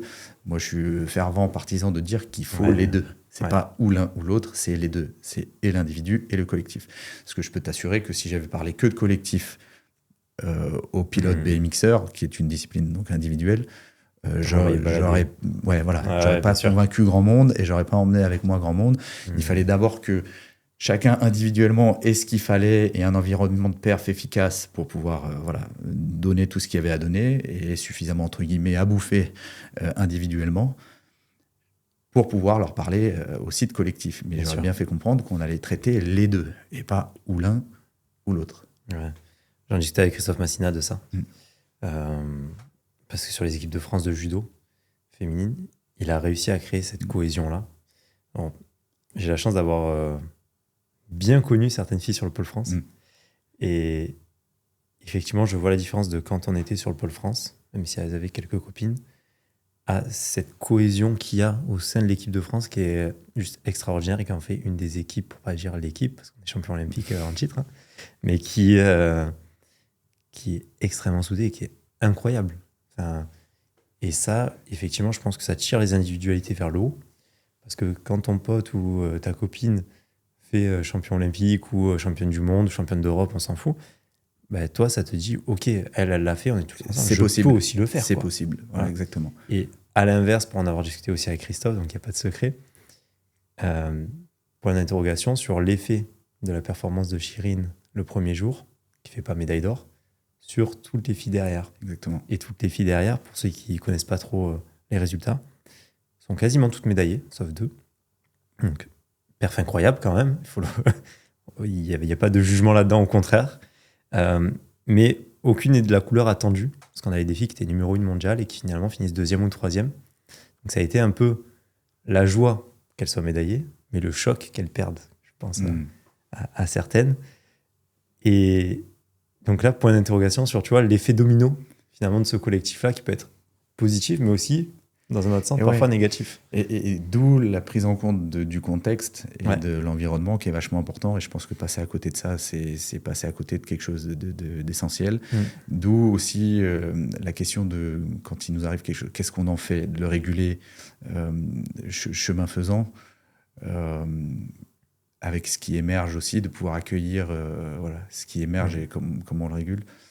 Ça me semble vachement important. Et autre chose aussi, c'est que, parce que quand on dit ça, on a tendance à se dire il faut que tout l'environnement soit serein pour performer, etc. Je peux vous assurer qu'à Tokyo, tout était serein. Il n'y a rien qui bougeait, mais en même temps, ça ne produit pas de la perf. C'est clair. Voilà. Et c'est aussi de se dire, la crise fait partie du projet. Ouais. Savoir gérer la crise, et en tout cas appréhender la crise, l'accueillir, le conflit, la frustration, tout ça, ça fait partie du projet. Et si on sait s'en servir, c'est ce qui fait que peut-être on va arriver à se transcender et à atteindre les performances les plus élevées. Et je pense que ça, c'est d'autant plus important. Alors là, je bascule sur un autre sujet, mais ça, c'est plutôt ma conviction à moi. Mais d'autant plus important dans la société actuelle dans laquelle on vit, où c'est toujours tout de suite, plus vite, de façon un peu lisse et parfaite, parce que en fait, si vous prenez votre téléphone le matin au réveil, par exemple, hein, ce qui n'est pas forcément, je pense, une bonne habitude, mais bon, moi-même, des fois, ça m'arrive, vous pouvez savoir comment vous habiller, parce que quelle température il fait dehors avant même d'avoir ouvert les volets, combien de temps vous allez mettre pour aller au travail, qu'est-ce que vous allez manger à midi ou le soir, quelle personne vous allez rencontrer le soir, si vous êtes single, quelle personne vous voulez rencontrer qui va pseudo-matcher avec vous, votre profil. Bref, une espèce de chemin là, un peu lisse et parfait, qui fait que je pense que d'apprendre ou de réapprendre ou de savoir appréhender les discussions un peu difficiles, la frustration, les conflits, l'attente, devient quelque chose de très important, presque du registre de la rééducation. Rééducation sociale. Au sens large, mais voilà, sociale, parce qu'on est dans une espèce d'atrophie sociale. Et que ça, pour moi, ça devient très important, parce que dans un projet olympique, ce qui fait la réussite aussi à la fin du truc, c'est que c'est pas que tout se passe bien dans le meilleur des mondes, c'est que on sait naviguer sur un océan chaotique, et fait d'incertitudes, d'imprévus, de joie, mais aussi de conflits, de crises, et que ça, on sait les dépasser ensemble, et donc du coup, on sait les réguler ensemble et s'adapter ensemble à tout ça. Et je pense que la performance, elle vient quand même de beaucoup de cette aptitude-là, in fine. Ouais. Tout à l'heure, tu parlais de Claude Onesta. Dans son livre Les Affranchis, il donne un exemple qui résume bien ça. Alors, j'ai un trou de mémoire, mais ça va me revenir, mais le gardien de l'équipe de France, il me semble que c'était au meilleur. Au meilleur, très longtemps. Qui fait une perf pas terrible, il me semble, sur un championnat d'Europe en quart de finale. Il gagne quand même. Et la presse le sèche sur les journaux.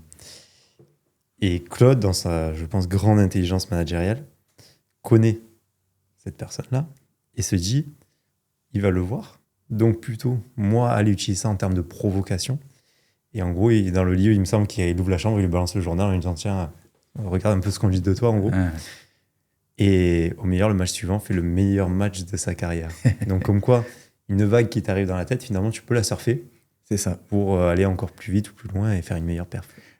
Et là, pour le coup, un autre clin d'œil, c'est Richard Ouvrard qui disait ça. Donc, un coach, moi, qui a contribué à me former sur cette dimension mentale et psycho, qui disait une vague, enfin une émotion finalement, parce que c'est ça aussi qui nous meut. Bien sûr. C'est comme une vague. C'est-à-dire que tu ne peux pas l'empêcher. Tu peux pas. Par contre, tu peux apprendre à surfer dessus. Et du coup, moi, je trouve l'image tout à fait pertinente dans le sens où, encore une fois, comment on s'en sert. Non, mais j'adore cette vision-là. J'étudie pas mal le stoïcisme. Et en fait, sur les émotions, on te dit, apprends à l'accepter, tu la laisses passer. Et par contre, dans ton raisonnement, tu essayes de... Exactement. Et ne pas te faire submerger par ça. Et les situations, pareil. C'est-à-dire que d'un coup, c'est plus il n'y a plus de connotation bonne ou mauvaise, il n'y a plus de positif ou négatif. Qu'est-ce que j'en fais ? C'est simplement, il se passe ça. Qu'est-ce qu'on en fait ? Donc oui, c'est agréable ou c'est désagréable. Ok, on peut l'exprimer, etc. Mais une fois qu'on a dit ça, qu'est-ce qu'on fait avec ça ? Mais j'adore cette image. Pareil, je l'avais lu il y a quelques années, où en gros, on te dit le stoïcisme, c'est l'art de prendre de la hauteur et de voir avec un troisième œil. C'est-à-dire que tu imagines un angle de rue, tu as une personne qui marche d'un côté et l'autre dans l'autre angle. Donc les deux ne se voient pas, ou même tu les imagines courir, c'est encore plus parlant. Et soit tu regardes pas ce qui se passe d'un côté ou de l'autre, et à un moment donné, ça va se taper, ça va se rendre dedans. Soit toi, tu regardes du balcon d'en face, et tu vois les deux arriver, et tu décides que tu peux siffler un coup pour leur dire attention, tu vois. Et j'aime bien ce point de vue-là, où en te disant, bon, il m'arrive un truc, telle situation. Moi, en tant que coach, je le vis comme ça. Ok, peut-être que je prends un peu de recul. Comment est-ce que mon athlète peut le ressentir, ou c'est un problème avec le staff, le kiné ou le médecin. Et tu te dis, ok, si moi je persiste dans cette voie-là, qu'est-ce qui se passe ? Si lui persiste là-dedans, ok, qu'est-ce qui se passe ?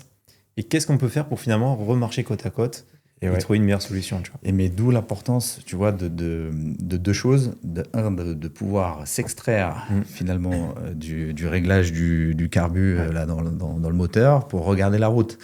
Tu vois, parce que tu peux avoir une voiture très bien réglée, mais en même temps une voiture qui va dans le mur. Ouais.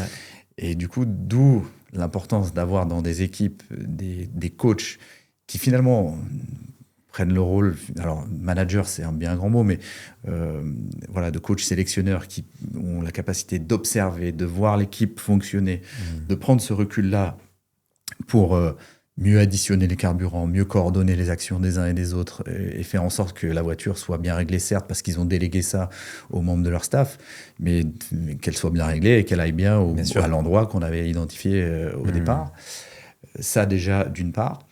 Et ça, moi, je pense aussi, mais ça, c'est encore une fois une conviction personnelle, mais que ça, c'est jouable de façon aussi très efficace aussi par la relation. Et que la relation humaine, que ce soit juste avec un athlète ou avec toute une équipe, est un vecteur de performance énorme. Et ce qui ne veut pas dire toujours être d'accord, ce qui ne veut pas dire que tout soit toujours rose, mais par contre, comment on gère et on s'adapte ensemble. Et qu'on soit capable de se mettre d'accord, ou des fois d'être d'accord sur le fait qu'on n'est pas d'accord. Enfin, bref. Mais comment, en tout cas, cette relation-là, on s'en sert comme vecteur de performance, parce qu'en fait, peut-être que je suis à côté de la plaque quand je dis ça, mais moi, je pense que ça sera toujours beaucoup plus puissant que n'importe quelle data, que n'importe quelle...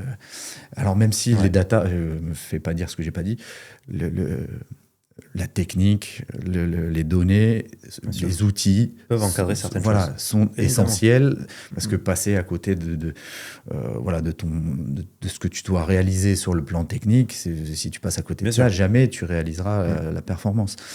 Mais tu vois, quand tu disais tout à l'heure... un champion, comment on construit un champion, ce levier-là, je pense qu'il est capital de savoir rentrer en relation, non pas juste sur la dimension technique, mais sur la dimension humaine, mentale, psychologique, savoir quel est son carburant, qu'est-ce qui le fait lever le matin, qu'est-ce qui fait qu'il va plus rentrer en conflit avec telle ou telle personne ou s'associer à tel ou tel autre, qu'est-ce qu'ils vont faire qui va faire qu'ils vont collaborer. Voilà, je pense que ça, c'est extrêmement important, parce que si tu penses que tu vas réaliser la perf uniquement avec des données et des outils, enfin voilà, je pense que c'est une illusion. Bien sûr. Et que passer à côté de ça et passer à côté d'un levier qui, moi, me semble en tout cas essentiel. J'ai 2 questions à te poser que je n'ai jamais posées encore. La première, c'est qu'est-ce qui te plaît dans le BMX ? Ça paraît bête, mais c'est des questions que j'ai jamais pensé te poser. Alors moi, déjà, j'ai fait 10 ans de judo. Encore un. J'ai fait beaucoup de sport étant plus jeune, dont 10 ans de judo. J'ai touché 2-3 trucs au foot, au tennis, au VTT, à l'escalade, bref. Et puis, comme tous les gamins de ma génération, donc moi, je suis né en 82, on jouait beaucoup dans la rue. Et avec tous les voisins et tout. En plus, moi, mes parents habitaient dans une impasse, donc c'était assez facile de sortir et d'avoir un cadre un peu sécu, safe, et dans lequel on pouvait faire finalement ce qu'on voulait, du moment qu'on ne sortait pas trop de l'impasse. Et il y avait beaucoup moins de voitures aussi à l'époque. Mais donc, comme tous les gamins de mon âge, avec les potes, les copains et les copines dans la rue, on faisait du roller, du skate, du BMX, on construisait des tremplins, on faisait plein de trucs dans ce genre-là. Et en fait, moi, j'ai connu le BMX comme une activité, entre guillemets, encadrée, à l'âge de 16 ans, 15 ans, et je me suis inscrit au club à 16, par le biais de mon stage de 3e, stage en entreprise de 3e que j'ai fait dans le service des sports d'une mairie à côté de chez moi. T'as bien fait de choisir ça, du coup. Voilà, dans laquelle je savais que je voulais être dans le sport, faire quelque chose dans le sport, parce que j'avais des parents très sportifs, petit clin d'œil aussi, qui m'ont toujours d'ailleurs, entre guillemets, accompagné dans mes choix. Donc peut-être que ça aussi, cette idée un peu de liberté, de choisir, elle vient certainement un peu de là aussi quand même. Et donc, du coup, ouais, mairie, service des sports. Et puis, du coup, le responsable de l'époque me montre le catalogue des sports. Je vois des images de BMX Racing. Je dis, mais c'est quoi ça? Ça existe? Moi, j'en faisais que dans ma rue, comme ça, enfin, voilà, avec des tremplins. Il me dit, bah ouais, tu veux qu'on aille voir? Et du coup, il m'amène au club. Et puis, on devait être peut-être au mois d'avril ou mai. Et puis au mois de septembre, je prenais une adhésion au club. Pendant 2 ans à peu près, je pense que j'ai fait et du judo et de mes 16 à mes 18 ans, et du judo et du BMX, pour finalement basculer à 100% dans le BMX. Et puis sport dans lequel j'ai été, on va dire, un bon amateur, dans le sens où j'ai jamais fait de haut niveau. Tu vois, ça aussi, quand on joue sur les paradoxes, ou le côté un peu anticonformiste. C'est-à-dire que moi, j'ai été un bon amateur, mais voilà, j'ai atteint la catégorie élite, mais je n'ai jamais été en équipe de France. Et du coup, moi, j'ai passé mes diplômes d'entraîneur. Et puis, c'est ce qui fait qu'après, je me suis retrouvé à la tête de la première structure jeune en France qui s'était montée en 2005. Donc, le pôle France Jeune BMX qui était à Bourges. J'ai fait 8 ans d'entraînement des jeunes, des 15-20 ans, on va dire. Ouais. Donc, des équipes de France junior, finalement. Et puis, après, en 2014, prendre la tête, être sélectionneur et prendre la tête des équipes de France tout court. Mais ce qui m'a plu dans le BMX... je crois qu'il y a cet aspect quand même, il y a plusieurs aspects. Il y a l'aspect sentiment de liberté un peu, la culture un peu rebelle, clairement. Ce côté fun et plaisir. Et puis, très bêtement... le côté vitesse, à la fois vitesse, les sauts, parce que il y a ce sentiment de voler un peu, et le côté aussi un peu bagarre. Un peu bagarre, parce que c'était plus le judo où on s'empoignait avec le pote plus ou des coups d'épaule. Mais voilà, ce côté, faut se sortir du lot et le moindre petit truc peut venir flinguer ta course. Voilà, ce côté un peu bagarre quand même quelque part. Et qu'est-ce qui te plaît dans l'entraînement ?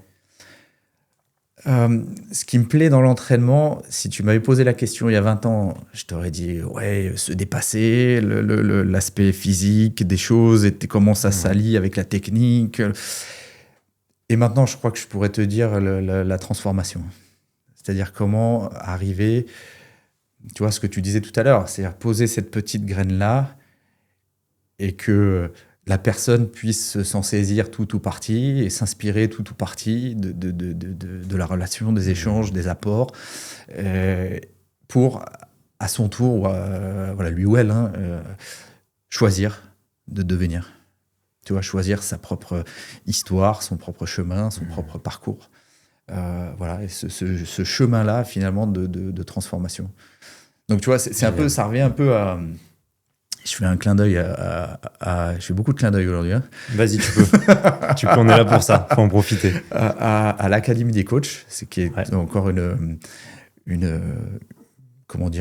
organisation que Claude et Pierre Dantin ont fait naître, qui est, on va dire, le regroupement de grands coachs, en tout cas de coachs reconnus qui ont beaucoup gagné. Je pense à des Vincent Collet, Hugo Mola, et plein d'autres, qui se réunissent et qui ont créé cette espèce de communauté, justement parce que le métier d'entraîneur est un métier quand même où on est beaucoup seul, on doit décider bien souvent seul, Et donc pour lutter un peu contre l'isolement finalement de ce métier-là, et des choses qu'on ne peut pas toujours partager avec ou ses pairs qui sont des concurrents, ou ses pairs au sein d'une fédération, et du coup... créer une espèce de partage d'expérience et de richesse d'expérience qui fait que, quand on vient avec, encore une fois, des fois pour se réparer, des fois pour se conforter, des fois, en gros, ce fonctionnement-là, je pense, est assez efficace. Mais du coup, pourquoi je parle de ça ? Parce que la question qui se sont posées ou qui se posent régulièrement, en tout cas, moi, je trouve que je me suis posé après Paris, en tout cas, c'est des médailles, mais pourquoi faire ?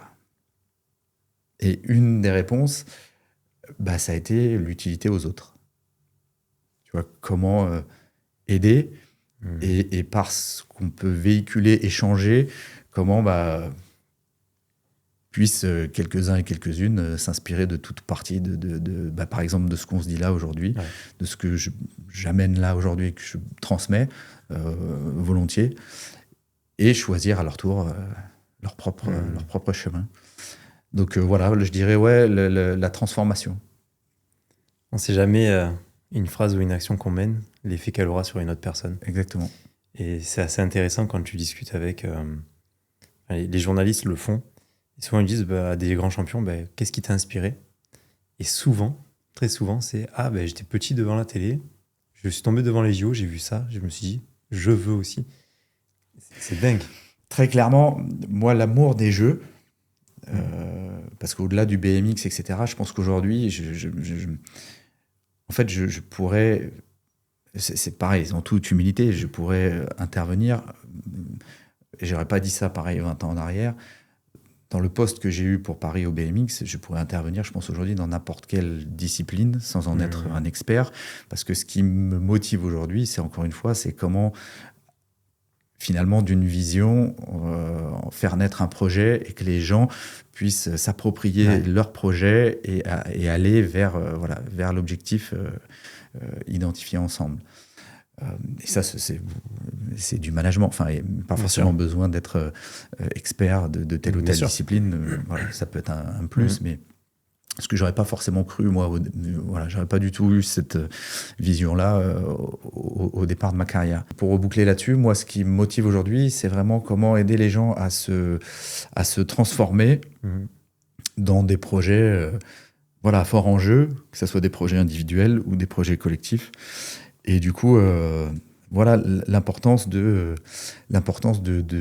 finalement de l'utilité aux autres et de comment redonner à mon humble niveau ce que moi j'ai pu apprendre dans mon parcours et des rencontres que j'ai pu faire également. Trop bien. Je te propose qu'on passe aux questions de la fin. Ouais, ça roule. Ça fait quasiment 2 heures qu'on est là déjà. C'est vrai ? J'ai pas vu le temps passer. Ouais. Pour toi, qu'est-ce qu'un bon entraîneur ?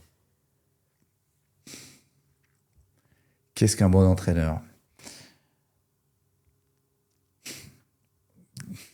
On a parlé de beaucoup de choses. J'ai plein de choses qui me viennent. Il y a pour moi beaucoup de paramètres. Je crois que la première qualité, ça serait d'avoir le goût des autres. Déjà. De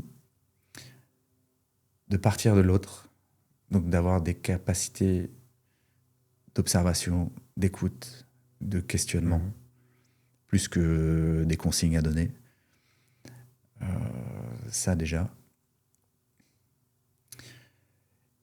Et peut-être aussi d'amener l'autre à un endroit où il ne se sent pas capable d'aller au départ. Donc cette fameuse capacité de transformation. C'est-à-dire que je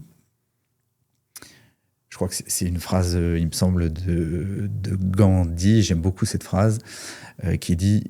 alors attends, il faut que je la remette dans le bon sens. Je l'ai. J'aime beaucoup cette phrase de Gandhi, même si j'ai galère de fois la retrouver. Traite les gens comme s'ils étaient ce qu'ils pourraient être, et tu les aideras à devenir ce qu'ils sont capables d'être. Et donc, je crois beaucoup en ça. Donc voilà, aider les gens peut-être à faire le premier pas vers leurs rêves et à oser. Parce que ça, c'est un autre philosophe qui dit ça, c'est Goethe. L'audace, alors quand elle s'appuie sur le travail quand même, l'audace a du génie, de la puissance et de la magie. Et donc du coup, d'oser faire le premier pas vers son rêve, oser rêver grand, mais oser prendre des risques, même si ça doit être des risques entre guillemets calculés. Mais voilà, je crois que pour moi, en tout cas, la définition d'un bon entraîneur, ça serait ça. Voilà, quelqu'un qui a le goût des autres, qui sait partir de l'autre pour l'amener dans un endroit où peut-être il se sentirait pas capable d'aller au départ. C'est génial. Est-ce que tu as des livres à conseiller ? Oui, plein. À part le tien. Je mettrai le lien. Déjà, d'entrée de jeu, là, 3 qui me viennent en tête. Le premier qui vient de sortir et que je suis en train de dévorer, c'est le dernier livre de Claude Onesta qui s'appelle Performer la méthode. Ça raconte un peu justement toute cette histoire de la création de l'agence et du chemin vers Paris 2024. Le deuxième de Pierre Dantin, voilà, pour rester dans qui s'appelle Rebond. Ouais. Qui parle du programme qu'il a co-construit, du programme de recherche qu'il a co-construit sur la suite dans la prise en charge de patients atteints qui ont connu l'épreuve du cancer. Et le troisième, pareil, de Francisca Dosé, qui s'appelle Le secret d'Oedipe. Voilà. Déjà, c'est déjà pas mal. Ouais, c'est déjà pas mal. Ouais. Pour l'anecdote, Pierre Dantin était vice-doyen quand j'étais à la fac de Marseille. Ouais. Il y est toujours, il me semble. Ok. Ouais. Tu vois, et j'étais à la sortie de son livre Rebond quand il avait fait une soirée au Cercle des Nageurs à Marseille, on m'avait invité. Et j'avais découvert ce travail-là que je ne connaissais pas du tout, que j'ai trouvé incroyable parce qu'il y avait beaucoup de gens qui étaient venus aussi pour témoigner. Enfin, c'était assez touchant et intéressant. Très grand monsieur de l'ombre qui n'aime pas parler beaucoup de lui. Il devrait venir. Que si tu arrives à le faire venir, je pense que c'est très, très intéressant. C'est prévu. Je te laisse le mot de la fin. Ouais, ok. Tiens, d'ailleurs, dans ceux aussi, le mot de la fin, dans ceux qui je pense seraient, alors au-delà des entraîneurs nationaux auxquels je pense que sont Jérôme Daré, Guillaume Gilles, enfin bref, plein de grands entraîneurs nationaux. Albert Moukébert, dans peut-être interview un peu décalée.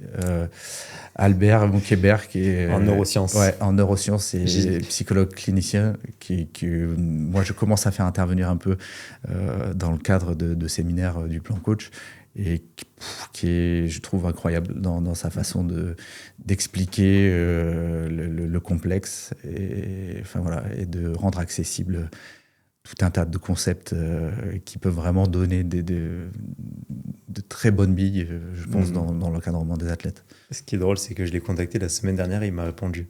Yes. Ah, trop bien. Trop bien. Je te laisse le mot de la fin, du coup, vas-y. Le mot de la fin,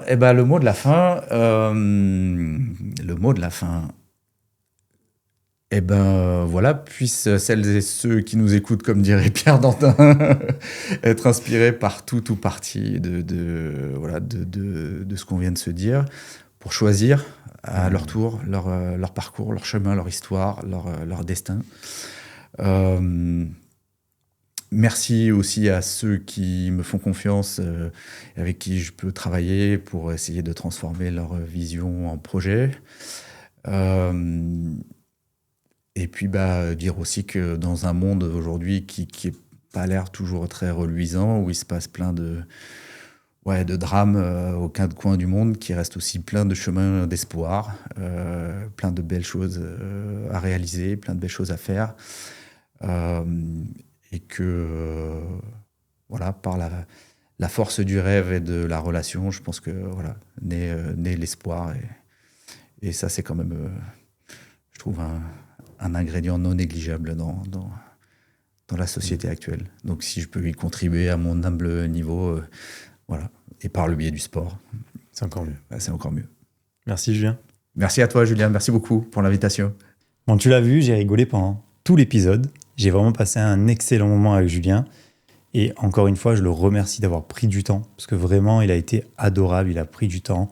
Il était venu aux rencontres de la perf, on s'était rencontrés, c'était vraiment pas mal. Et il nous a pondu, je pense, un épisode masterclass de toute son expérience, sans garder de secret finalement. Si l'épisode t'a plu, je te laisse le liker et le commenter. C'est ce qui nous aide énormément, car tu l'as vu, il n'y a pas de publicité de YouTube, ni de Ocha, donc de Spotify, Deezer, etc. On a tout démonétisé pour que tu puisses apprécier l'épisode sans coupure. Si tu souhaites soutenir la chaîne, n'oublie pas que tu peux t'inscrire sur le Club des entraîneurs. Il y a énormément d'articles, on fait une masterclass par semaine. Et en plus, tu as un espace d'échange pour discuter avec tous les entraîneurs français. On est plus de 1200 sur la plateforme.